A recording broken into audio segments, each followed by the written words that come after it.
আমার লয়ার আমার কেস আটকে রেখে আমাকে সে ফিজিক্যালি হ্যারাস করেছে। আমার নামে মামলা ছিল, মার্ডারের মামলা ছিল, আমার এক্স হাজব্যান্ড করেছিল। আমার পড়াশোনা বন্ধ করে দেওয়া হয়। আমি সেই সিদ্ধান্ত মেনে নিই, কারণ আমি আসলে সমাজের সেই সবচেয়ে ভালো মেয়েটা হতে চেয়েছিলাম। তো আমি হচ্ছে হুমায়ুন আহমেদের ভক্ত। আমার তখন এইম ছিল যে আমি আসলে হুমায়ুন আহমেদ স্যারকে আমার স্টোরিটা বলবো, তারপর আমি মরে যাবো। আপনি কান চলচ্চিত্র উৎসবে গিয়ে একটা কথা বলেছিলেন, আমার সন্তান এখন আমাকে আর কম ভাববে না।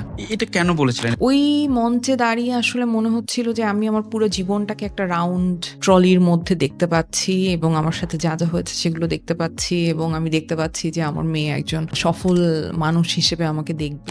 আমার সন্তানের যে বাবা, সে কিন্তু তার কোনো রেসপন্সিবিলিটি পালন করে না। আমি আমার বাচ্চার সবকিছু করছি, ভরণ পোষণ দিচ্ছি, আমি আমার বাচ্চা টেক কেয়ার করছি, সব আমি করছি, আমি কেন গার্ডিয়ান হতে পারবো না? তখন আমি দেখলাম আমাদের আমাদের রাষ্ট্র ব্যবস্থা, সেখানে বলা আছে যে না, বাচ্চার ন্যাচারাল গার্ডিয়ান আসলে বাবা।